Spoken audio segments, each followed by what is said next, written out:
श्रीनाथजी चरित्रामृत ग्रंथ सचित्र ग्रंथ श्री हरिरायजी महाप्रभुजी रचित जेमा गई काले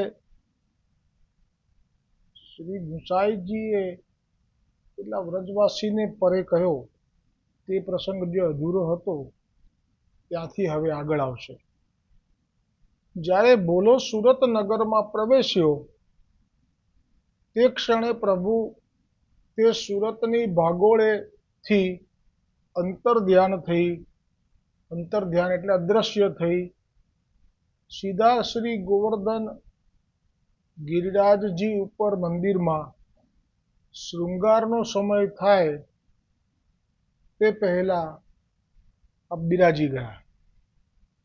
આ બાજુ ભોલો સુરત શહેરમાં જઈ અધિકારીને સરનામું શોધીને અધિકારીને કહ્યું કે વૈષ્ણવોની ન્યોછાવર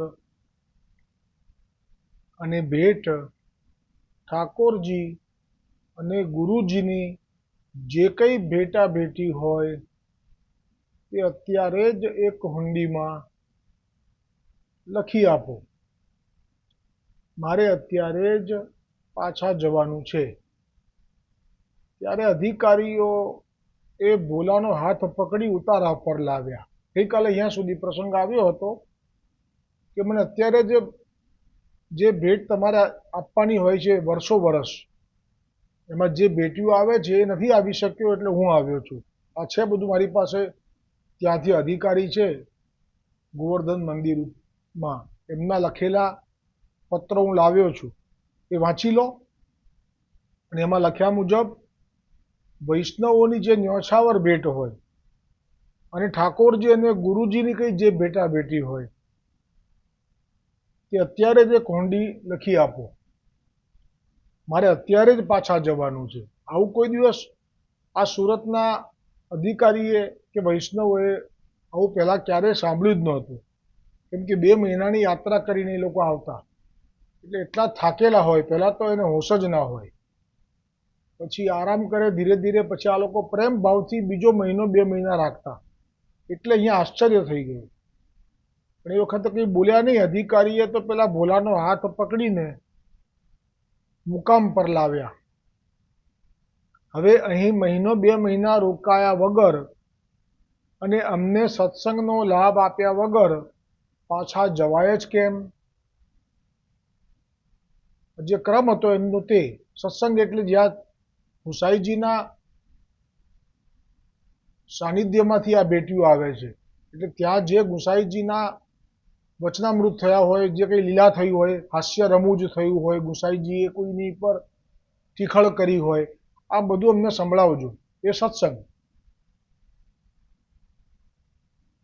બોલો કહે ના, એ તો નહીં બને। તો અધિકારી કહે કમસે કમ મહાપ્રસાદ તો આરોગીને જાઓ અને વળતા રસ્તા માટે સીધુંનું પોટલું અને 2 મહિના સુધી સીધું ખરીદવા માટેની વાટ ખર્ચી, રસ્તામાં જે ખર્ચ થાય તે લેતા જાઓ। તો બોલો અકળાતા કહે અરે અધિકારીજી, મને મારા પરે કીધું છે એમ જ થશે। અધિકારી કે આ પરે કોણ છે? બોલો કહે અત્યારે મારી પાસે એ બધી વાતો કરવાનો સમય નથી, પણ ટૂંકમાં કહું તો આજે સવારે મંગળા પછી હું અને પરે સુરત આવવા નીકળ્યા, તે હવે તમે બંને 2 સીધા આપો તે લઈ તથા ભેટ તથા હુંડી જણસ લઈને જટ સુરતની ભાગોળે જઉં, ત્યાં રસોઈ કરી હું અને પરે સાથે જ ખાઈશું। ત્યારે તો વૈષ્ણવો પણ ભેગા થઈ ગયા અને માથા મેળ વિનાની વાતો સાંભળીને ચકરાવે ચડી ગયા। માથા મેળ વિનાની એટલે કે આ વાત સુસંગત ના લાગી, કોઈ પણ રીતે સુસંગત નહોતી। સવારે અમે મંગળા કરીને નીકળ્યા અને હમણાં આવી ગયા, એટલે શું થાય એ શ્રવણ કરવાથી એ આપણે સમજી શકીએ છીએ। આખરે પૂછી લીધું કે ભોલાભાઈ, તમે અને તમારો પેલો જે પરે છે સુરતની ભાગોળે આરામ કરે છે, એ ગઈકાલે જ વ્રજથી નીકળ્યા? કારણ આ રસ્તો તો 2 મહિનાનો છે. તો આપ તો ભોલાભાઈ ભારે મજાકિયા સ્વભાવના નીકળ્યા હો. એટલે કે આ તો હસે છે, મસ્તી કરે છે, તોફાન અને આનંદ કરાવવા માટે ટીખળ કરે છે, એટલે ઉડાવે છે આપણી એમ, એવી રીતનો ભાવ છે આમાં. અને તમારે પેલો પરે તો વળી રથીએ ચડી જાય એવો છે. એક જ દિવસમાં વ્રજથી સુરત? જય હો ભોલાભાઈ, અને એમના પરેની પણ જય હો. ભોલાભાઈ, તમે તો ખૂબ આનંદ કરાવો છો હો. ત્યારે ભોળા ભાવે ભોળો બોલ્યો, ના એવું નથી.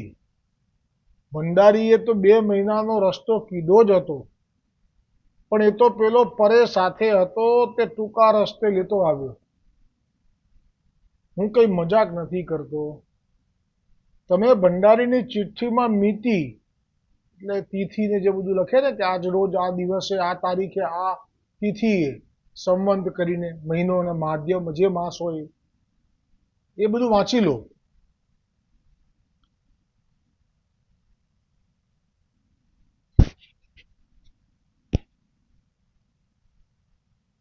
તો ભંડારીની ચિઠ્ઠીમાં જે તિથિ હતી, જે દિવસે રવાના થયા હતા તેની નોંધ હતી.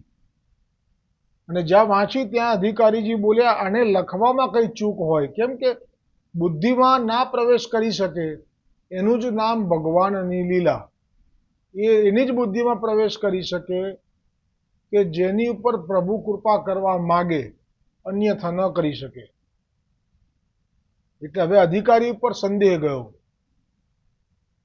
અને કહ્યું કે અધિકારીથી લખવામાં ચૂક થઈ હશે, એવું સુરતના અધિકારીએ કહ્યું. ત્યારે સાવ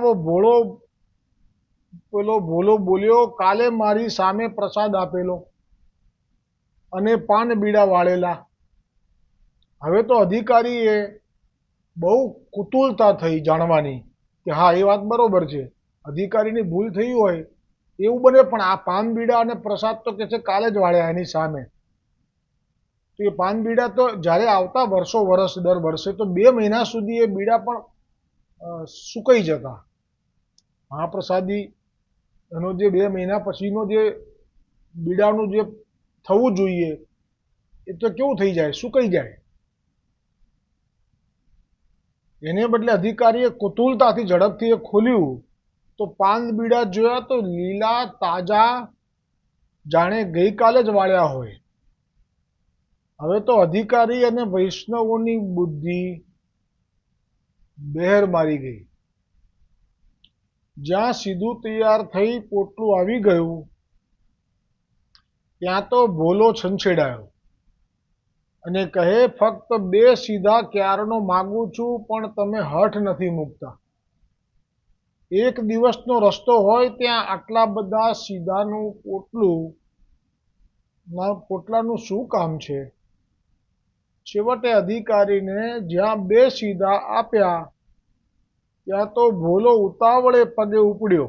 એટલે અહીંયા સોંપી દીધું છે કે તમે વૈષ્ણવોની ન્યોછાવાર, ભેટાભેટી અને શ્રી ગુસાઈજીની અને ગોવર્ધનનાથજીની જે કંઈ પણ ભેટ, કે તો નવનીત પ્રિયાજીની જે કંઈ પણ ભેટ હોય, જેનો જ્યાં બ્રહ્મ સંબંધ થયો હોય, જેનો જેવો ભાવ હોય, એ બધી ભેટ તમે એમની અલગ અલગ નોખી મને હુંડી કરીને આપો, કે આ ગુસાઈજીના ચરણની ભેટની હુંડી, અને આ ગોવર્ધનનાથજીના ચરણની ભેટની હુંડી, ને કોઈને મનોરથ હોય કોઈ કે એનું આ ન્યોછાવર, એમ કરીને એવું કહીને પછી આ તો જેવું કહેલું પરે પ્રભુએ એવી રીતે તરત જ સીધા લઈ અને ચાલ્યો. તો સીધો સુરતની ભાગોળે આવ્યો. ત્યાં તો શ્રીનાથજી વ્રજથી આવી ગયેલા, એટલે કે જે સમય હતો શૃંગારનો એ સાચવીને આવી ગયેલા. પછી રાજભોગ પછી આયા કે પહેલા આયા, તો માનો ને કે રાજભોગ પહેલા જ આયા. કેમ? તો કે અહીંયા આરોપ છે ને, આપ પછી ખબર નહીં, આગળ ખબર પડશે. બોલાએ ઉઘરાવેલી હુંડી ઘરેણા જણસો અચ્છા એ લઈને આવ્યો એટલે આ બે સીધા અને જેટલું કહ્યું હતું એ બધું લઈને આવ્યો. હો એ લોકોએ ઉઘરાઈને આપ્યું ત્યાં સુધી રાહ જોઈ છે. એટલે સમય જાય ને શૃંગારથી રાજભોગ સુધીનો. હવે જે હાથમાં હતું બધું એમાં શું હતું તો કોઈએ ઘરેણા ધરાયા હતા ગુસાઈજીને કે આ ગોવર્ધનનાથજીને, કોઈએ જણસો ધરી હતી,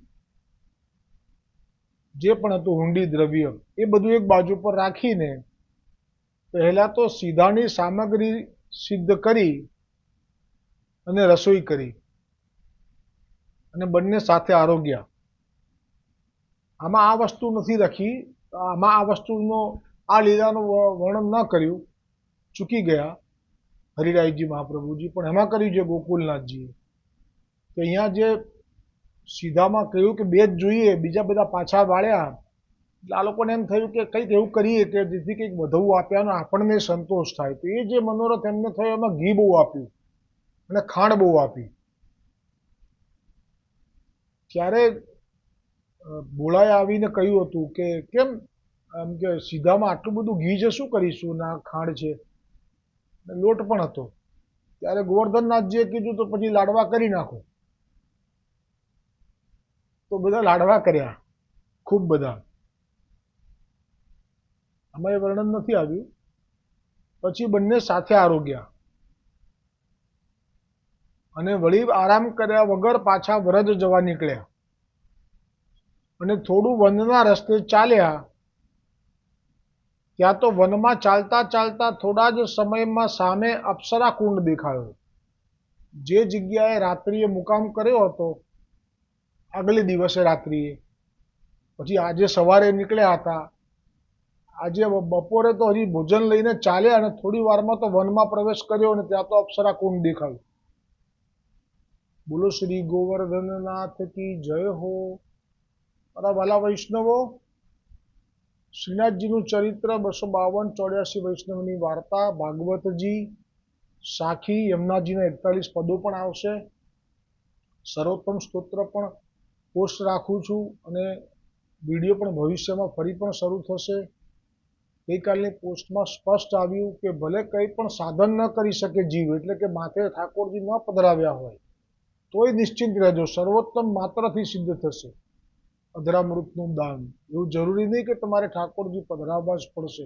જે ન કરી શકે એવી રીતે આજ્ઞા ગઈકાલે કરી હતી. અને આજે ભગવાનનું મહાપ્રભુજીનું નામ જે આનંદ છે એમાં પણ 3 ભાવો પ્રગટ કર્યા છે શ્રી ગોકુલનાથજીએ. પ્રથમ આનંદનો ભાવ એવો કહ્યો કે આપે જ્યારે પ્રાગટ્ય લીધું ચંપારણ્યમાં ત્યારે ચંદ્રથી જેવી રીતે સર્વ વનસ્પતિ અને સર્વ જીવો શીતળ થઈ અને આહ્લાદક થઈ જાય છે, આનંદનો અનુભવ કરે છે ચાંદનીનો, એવી રીતે પ્રથમ ઉપમા આવી રીતે આપી આનંદ નામમાં શ્રી ગોકુલનાથજીએ કે મહાપ્રભુજી વલ્લભાચાર્યજીનું ચંપારણ્ય ધામમાં પ્રાગટ્ય થવાની સાથે જેને જે જોઈતું હતું તે ફળ સહજ પ્રાપ્ત જ થઈ ગયું. આનંદ સ્વરૂપે આપ સર્વવ્યાપી ગયા ચંપારણ્ય ધામમાંથી સમગ્ર ભૂતલ પર. એટલે ત્યારે કહ્યું કે જે ઋષિ હતા એનું તપ સફળ થઈ ગયું, જે પુત્ર કામી હતા એને પુત્રની પ્રાપ્તિ થઈ ગઈ, જે ધનના કામી હતા એને ધનની પ્રાપ્તિ થઈ ગઈ, જે રાજ્યના કામી હતા એને રાજ્યની પ્રાપ્તિ થઈ ગઈ. આવું સુંદર. અને આગળના પણ બીજી 2 ઉપમા આપી છે. એ ઉપમા પણ સુંદર છે કે જે આમાં દૈવી જીવો છે એના આનંદનું વર્ણન તો હું કેવી રીતે કરી શકું. એ લોકોને યમનો ભય જતો રહ્યો. મહાપ્રભુજીના શરણે આવ્યા પછી યમનો ભય જતો રહ્યો, એટલે કે નિર્ભય થઈને હવે સેવામાં લીન થયા, સત્સંગમાં લીન થયા. અને ત્રીજો ભાવ કર્યો એ તો બહુ સુંદર છે કે જેવી રીતે ભ્રમર છે એ બધા ફૂલો ઉપર જાય પણ જો કમળ મળી જાય પછી એ કમળને છોડીને ન જાય. એમ જ્યારે મહાપ્રભુજી વલ્લભાચાર્યજીના મુખારવિંદના દર્શન એક વખત થઈ ગયા દૈવી જીવોને અને શરણે આવી ગયા પછી એમણે અન્ય કોઈ આચાર્યના દર્શન નથી કર્યા, એ અનન્ય થઈને રહ્યા. આ અને ત્રીજો પણ એક ભાવ સાધારણ રજૂ કર્યો કે જે રસ્તે જતા કોઈ મહાપ્રભુજીના દર્શન કરી લે, અજાણ્યો કોઈ અન્ય માર્ગીય, તો એને પણ આનંદનો અનુભવ કરાવી દેતા. એમ કરીને આજે આનંદની વ્યાખ્યા આવી. આનંદ ઉપર ગોકુલનાથજી રચિત વ્રજભાષામાં ટીકા આવી. આ લાભ પણ લેજો. આ બધું દુર્લભ છે. મેં એટલા માટે આ વાત વચ્ચે કાઢી કે જુઓ, આવ્યા ત્યારે સવારે મંગલા પછી જે નીકળ્યા અને શૃંગાર સુધીમાં તો અહીંયા આવી ગયા. હવે જાય છે ત્યારે રાજભોગ પછી નીકળે છે અને થોડીક ક્ષણોમાં પાછા અપ્સરા કુંડ આવી જાય છે. એટલે જે માર્ગ કાપવો બીજા જીવને, સાધારણ જીવને 4 મહિના અને રહેવાના 6 મહિનાનો સમય જાય છે. પણ જો તમારો તાપ સાચો હશે અને જો તમે પણ આવી રીતે સેવા અથવા તો સત્સંગ, આ જે કંઈ પણ અલૌકિક સાહિત્યનું હું પણ ગાન કરીને બળભાગી થઈ રહ્યો છું, તમે શ્રવણ કરીને બળભાગી થઈ રહ્યા છો, એ જો નિરંતર થતું રહેશે તો જે આ સંસારમાં આદિવ્યાધિ ઉપાધિ છે એનો સ્પર્શ પણ નહીં થાય. અને જેવી રીતે આ ભોલાને ખબર ના પડી કે કેવી રીતે આવી ગયા, એવી રીતે આપણને પણ આપણો આ સંસારમાં સમય ક્યાં પસાર થશે અને ક્યારે આપણો લીલા પ્રાપ્તિનો સમય આવી જશે એની પણ આપણને ખબર પણ નહીં પડે. આવી કૃપા થશે. એટલે પછી જેવા અહીંયા ભોજન સિદ્ધ કર્યું અને આવી ગયા,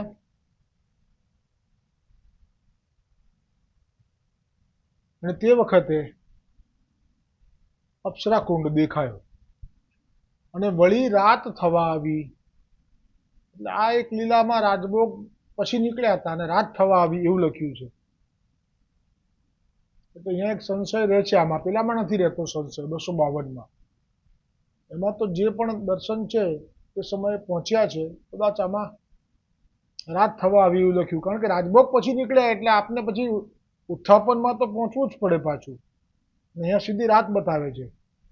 પાછળથી જમણે પણ ભાવ એડ કર્યો હશે, કદાચ એમની ચૂક હોય, કારણ કે આપ તો સમયથી જે સમય છે સેવાનો એમાં તો આપ અચૂક ત્યાં જ હોવ.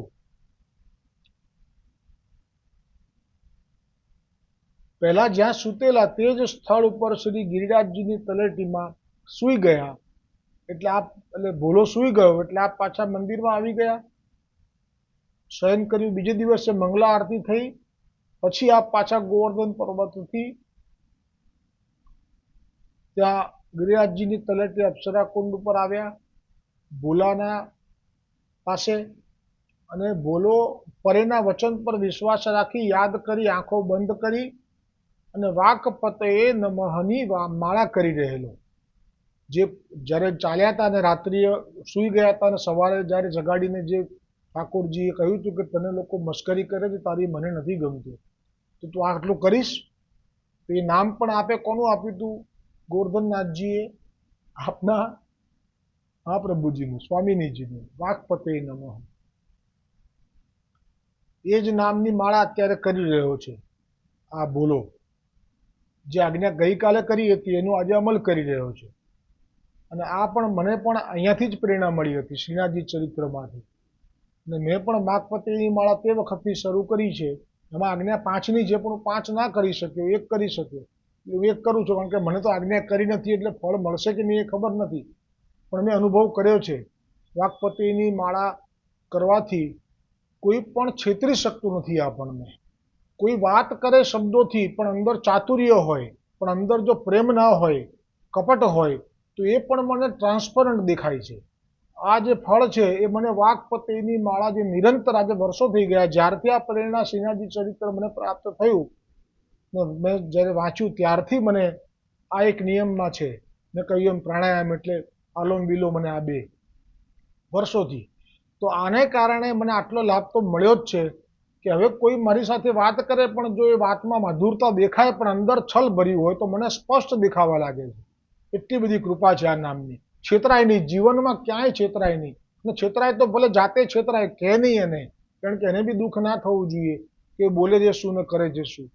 પણ આપણે છેતરાઈએ નહીં અંદરથી, પછી બહારથી ભલે સહન કરી લઈએ, કારણ કે સહન કરવું જ જોઈએ. વૈષ્ણવે તો હંમેશા સહન કરવું જોઈએ, તો જ ઠાકોરજી પણ પ્રસન્ન થાય. એટલે જ્યારે આ માળા કરી રહેલો ને જ્યાં એ માળા પૂરી થઈ ત્યારે પરે આવ્યો અને કીધું, જો ભોલા, હવે પેલું ભંડારીએ આપેલું પોટલું તારા ઘેર મુકાવી દીધેલું છે તે પાછું આપજે. એટલું બધું વ્યવસ્થિત છે પ્રભુનું કામ, હૈસો નથી. ચાલ ભોલા, હું મારે ઘેર જઈશ, કાલે બિલછુકુંડ તારા હાથની દાળ રોટી આરોગવા અને ખેલવા આવીશ. એટલે બહુ બનાવતોય નહીં હોય, હો, દાળ રોટી જ લખે છે, બોલે છે. આપ બહુ નહીં હોય, પણ થોડામાં જ મજા છે, બહુ બધામાં આપણે નહીં. હા, હવેલી હોય અથવા જેને રાજસેવા હોય તો પછી વાત જુદી છે. બાકી આટલું બહુ થઈ ગયું, કોક વાર થોડું ઘણું બનાવાય. બોલો તો હસું હસું થઈ રહ્યો છે. કીધું ને જેવું કે તારા હાથની દાળ રોટી આરોગવા અને ખેલવા આવીશ. બસ આ જ સુખ છે પરેને. એટલે તો 252માં છેલ્લે કહ્યું, ગુસાઈજીએ જાણ્યું કે આ તો અપરસ કરતો નથી, જોડે બેસે છે. મારા ઠાકોરજીના સુખનો વિચાર તો મારે કરવાનો હોય. મહાપ્રભુજી તો મને આજ્ઞા કરીને ગયા છે કે ઠાકોરજીના સુખનો વિચાર કરજો, બીજું બધું તમે ના કરતા. એટલે ગુસાઈજીએ તરત જ વિચારીને કીધું, પણ ગોવર્ધનનાથજીને પૂછ્યું, સીધી આજ્ઞા ન કરી, કેમ કે આ બહુ જ એવો પેચીદો મામલો હતો કે આમાં તો ગુસાઈજી ગૂંચવાઈ ગયા છે 252માં છેલ્લે. એટલે આપણે ગોવર્ધનનાથજીને પૂછ્યું કે શું કરું બાવા, હવે એને હું પાતળ જ બંધાવી દઉં, જેથી કરીને આ સામગ્રી સિદ્ધ કરે છે એ ના કરવી પડે. એનો ભાવ પાછળ આવો જ હતો કે અપરસ પણ કરતો નથી, જોડે બેસીને તમારે લેવું પડે છે આપને. પણ પ્રભુ એટલા પ્રસન્ન હતા એનાથી, એટલે પ્રભુએ એમ કીધું કે ના ના, એવું ના કહી શકું, હો, તમે જ પૂછી લો. અને જ્યારે પૂછ્યું આમાં આવશે કે નહીં ખબર નથી, પણ એનો એ આનંદ મને બહુ આવ્યો કે આ પ્રભુને પ્રેમ છે ને, એ પ્રભુને અને ગુરુને બેને મૂંઝવી નાખે છે. એવો આ એક જ પ્રસંગ છે 252માં, કે બંને મૂંઝાઈ ગયા. અને છેવટે પૂછ્યું તો જે જવાબ આવ્યો છે, ક્યાં વિવેક છે એની વાણીમાં. વિવેકની વાતો જરૂરી છે, પણ પ્રેમ ના ભળેલો હોય તો એ પણ પ્રેમ તણીએ વાતો કરતો, પણ ચતુરતામાં વાતો કરતો લાંબી લાંબી, ચતુરતામાં એટલે વિવેકપૂર્ણ, પણ પ્રેમ તણો નહીં છાંટો, એમાં પ્રેમ ના હોય તો પ્રભુને તો ખબર પડી જ જાય ને. તો અહીંયા જવાબ શું આપ્યો, જ્યારે એવું કીધું કે તમને પાતળ આપીશું, કાલથી એવું કરવું છે, તો એને કે તમારી પાતળ બાતળ અમને કંઈ ખબર, કારણ કે એને કંઈ ખબર જ નથી પાતળ શું છે. આખી જિંદગી એને પોતાની જાતે સીધું કરીને કર્યું છે, એને ભોળો છે, એટલે પાતળ વિશે કંઈ ખબર નથી. કે તમારી પાતળ બાતળ મને કંઈ ખબર ના પડે. પણ પછી જે બોલ્યો છે કે જો 2 સીધા આપશો તો હું પરેનું કરીશ, જો એક જ આપશો તો પછી હું પરેનું નહીં કરું. હું મારું કરીશ. ક્યાંય દંભ નથી, પાખંડ નથી. જે છે મન વચન અને કર્મે એકતા સાંધે, ત્યારે પ્રેમ પ્રભુનો લાંધે. આજે તો બોલે કંઈ, કરે કંઈ, થાય કંઈ. અરે રે.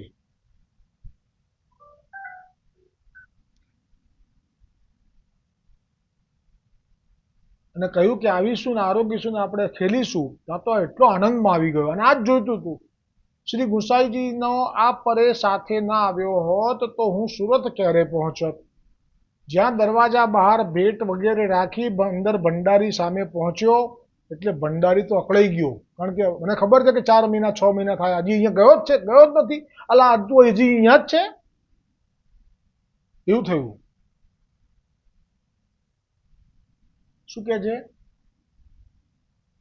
ભંડારી, એટલે 2 દિવસથી તું ગાયબ હતો, ચાલ આજે તો ગુસાઈજી પાસે તારા પરેના નામે 2 સીધા ની પોલ ખોલી જ દઉં છું. ત્યારે ભલે બોલો, પણ હવે પરે વિશે જો પેલો અધિકારી બોલ્યો ને, તો જો બોલાને સહન ના થયું, બોલાને ખબર નથી કે આ ગોવર્ધનનાથજી છે, એને સહન ના થયું. જેમ તેમ બોલ્યો ભંડારી, તો મનમાં સમસમી ગયો. બોલો ભલે બોળો છે, પણ પ્રેમ કેટલો છે એનો પ્રભુ માટે. અને કંઈક કહેવા જાય અધિકારીને કે આ શું બોલ્યા તમે, સીધું બંધ કરાવી દઈ, સીધું બંધ કરાવી દઉં, શું કરો છો, આટલું બધું તો મને કાલે કરી આપ્યું પડે, એ તો મને લઈને આને તો ખબર જ ના હોય ને, આ તો માને જ નહીં આવી રીતે. અને જ્યારે કંઈ કહેવા જાય ત્યાં તો પેલા ભંડારીએ દરવાજે આવ્યો અને જોયું તો સીધું એમનું એમ જોયું. પણ સુરતની પછી ભેટ હુંડી એ જોઈ એટલે ચમક્યો કે આ કેવી રીતે આવી જાય. એ જમાનામાં કુરિયર નહોતું, એટલે હુંડી જોઈ, ત્યાં મિતિ વાંચી, તરત જ ખોલીને વાંચી. તે વખતે ભંડારીને એ મિતિમાં કઈ લખી હતી, એ જ દિવસની તારીખ લખી હતી, સવારની જ. એટલે લખ્યું છે અંદર કે ભંડારીને ધરતી ગોળ ગોળ ફરવા લાગી. ત્યાંથી સીધા ભંડારી શ્રી ગુસાઈજી પાસે આવી અવાક બની ઊભા રહ્યા. શ્રી ગુસાઈજી પ્રભુ પણ મિતિ વાંચીને 2 દિવસની સુરતની યાત્રાના રહસ્યને પામી ગયા. અને ત્યાંથી શ્રી ગુસાઈજી સીધા શ્રીનાથજી પાસે પ્રભુની સન્મુખ થઈને બધી જ વાત પ્રભુની પાસેથી જાણી લીધી કે કેવી રીતે અને ક્યારે શ્રીનાથજી ભોલાના પરે થઈ ગયા. જેવી રીતે આપણે કહ્યું હતું ને કે પરે, ત્યારથી પછી જે આ લીલા થઈ હતી ને એ બધી ગોવર્ધનનાથજીએ કહી શ્રી ગુસાઈજીને. પણ ક્યારે કહી છે કે આજે તો જ લીલા થઈ હશે ને, બાકી થઈ જ ના શકે. અને કેવી રીતે અને ક્યારે શ્રીનાથજી ભોલા પરિણામ વાત કરી ગોવર્ધનનાથજીએ, અને ત્યારે શ્રી ગુસાઈજી પણ ભોલાની નિર્દોષતા ઉપર વારી ગયા. અને સાથે શ્રીનાથજી બાવાને શ્રમ થયો તેથી આપ દ્રવિત પણ થયા, પ્રભુને ખૂબ વહાલ કર્યો. અને હવે ભંડારીને કહી દીધું કે તે ભોલાના 2 સીધા ગોવર્ધનનાથજીના સ્વયં ખાસા ભંડારમાંથી આપવાના. એ ગઈકાલે પહેલામાં આવ્યું હતું 252માં કે જે 2 ભંડાર હોય ત્યાં લૌકિક, એટલે જે વ્રજવાસીઓ ટહેલવા બધાને જે આપવાનું થાય એના માટે જુદું રાખવું પડે. ઠાકોરજીનું જુદું, ત્યાં અડમડી ના ચાલે. જોકે બંનેમાં સચવાય અપરસ, પણ પેલું અલગ જ હોય. આ મહાપ્રભુજીની આજ્ઞા છે. હવે એ ગોવર્ધનનાથજીના જે ખાસાનું જે સીધું છે એમાંથી હવે અહીંયા 2 સીધા આપવાની ગુસાઈજીએ પણ આજ્ઞા કરી દીધી. અને નિત્ય નવતમ આપવાના. અમારા ગોવર્ધનનાથજી આરોગ્ય છે અને સાથે નવતમ એટલે બધું નવું નવું રોજ બનાવી શકે એવી બધી અલગ અલગ વસ્તુઓના સીધાની આજ્ઞા કરી. પ્રભુને શું સુખ છે એની પર જ ગુસાઈજીનું હૃદય જોડાયેલું છે.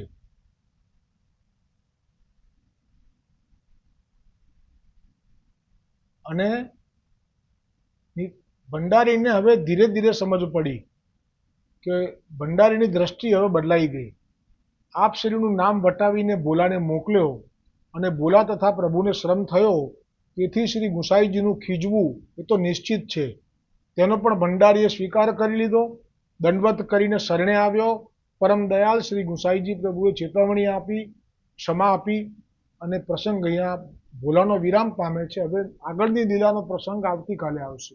શ્રી ગોવર્ધનનાથ કી જય હો, શ્રીનાથજી ચરિતરામૃત કી જય હો, હરિરાયજી મહાપ્રભુજી કી જય હો, પરે કી જય હો.